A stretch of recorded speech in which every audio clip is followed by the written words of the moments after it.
আসসালামু আলাইকুম। গত যে দুটো পর্ব দিয়েছি, পার্ট 1 এবং পার্ট 2, তার আজকে ব্যাক টেস্টিং করব। আমরা মার্চের শুরু থেকে ব্যাক টেস্টিং করব, দেখা যাক কয়টা উইন হয় এবং কয়টা স্টপ লস হিট করে। এইখানে আরেকটা কথা বলে রাখি যে ব্যাক টেস্টিং এ অবশ্যই পিন পয়েন্ট এন্ট্রি দেখানো হবে না, শুধুমাত্র গত পর্বে যে সিম্পল বাই এবং সিম্পল সেল যেটা দেখানো হয়েছে সেই দুইটার উপরে ব্যাক টেস্টিং হবে। চলুন শুরু করি। আপনার কেউ নেই প্রকৃত অর্থে, কারণ কেউ দিন শেষে ভাববে না আপনি কেমন আছেন, কেউ ভাববে না। শুধু আপনার ফোনে যতগুলো ফোন আসবে সবগুলো প্রয়োজনের ফোন, একটা ফোনও নেই যে বলবে আরাফাত তোমার মনটা কেমন আজকে ভাই, আমি তোমার মনের খবর নেওয়ার জন্য ফোন দিলাম। কেউ না। যত ফোন আসছে এখানে, যত লোক আছে ক্যামেরার পেছনে, সবার যত ফোন আসছে সব প্রয়োজনের ফোন।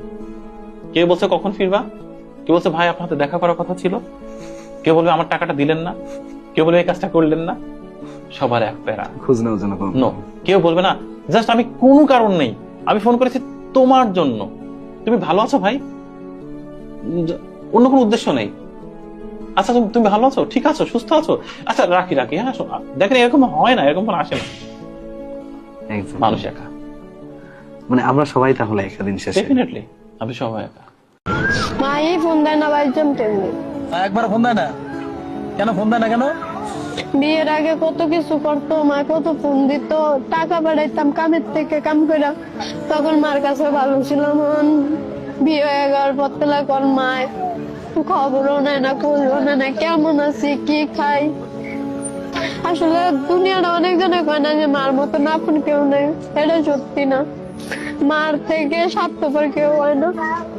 আগে কাম করে খাওয়াইলে মারা মিনিটে ফোন দিত, টাকা পাঠাইলে মায়ের রান্না করে খাইতো, টাকাও দিতে নন মার কাছে আর ভালো হলো।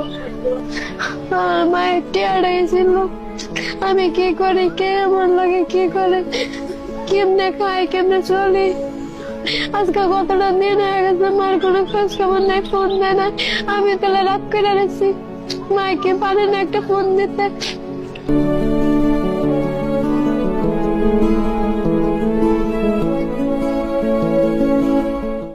নিজের জীবনে এমন কোন ভুল ছিল যেখান থেকে আপনি সবচেয়ে বেশি শিক্ষা নিয়েছেন? হ্যাঁ, ভুল ছিল মানুষকে ট্রাস্ট করা। মানুষকে অদ্ভুত প্রাণী। পৃথিবীর প্রত্যেকটা মানুষের একটা গোপন দুঃখ থাকে, যে দুঃখটা হচ্ছে জিয়ে রাখা মাছের মতো। হাড়িতে জিয়ে রাখা মাছগুলো যেমন একদিনে সব কেটে কুটে রান্না করা যায় না, দুঃখও এরকম। তো আসলে সব দুঃখ বর্ণনা করে ফেললে আপনার সৃষ্টি থেমে যাবে। আপনি অভাবটাকে পুষে রাখেন। অভাব হচ্ছে আমাদের সেই আত্মীয়, যে আত্মীয় কখনোই আপনার কাছ থেকে বিলাসী জীবনযাপন পছন্দ করে না। সেই আত্মীয়, যে আত্মীয় কখনোই দামি খাবার, দামি গাড়ি বাড়ি কিংবা আপনাকে এক ভয়াবহ ইচ্ছা শক্তির পেছনে লেলিয়ে দেবে না। অভাব আমাদের সেই আত্মীয়, যে আত্মীয় আপনার কাছের মানুষ দূরের মানুষকে চিনতে বুঝতে শেখাবে।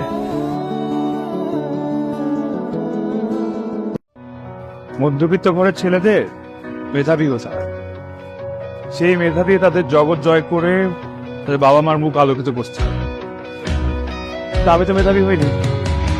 তুমি হেসে দেখো সেই মেঘের দল, চুল উড়াবে বাতাসের বেগ প্রবল। তুমি পারো খুঁজে নিতে সেই বিষয়, তোমার হাসিতে হাসিবে সে সব সময়। কালো কাজলে চোখানা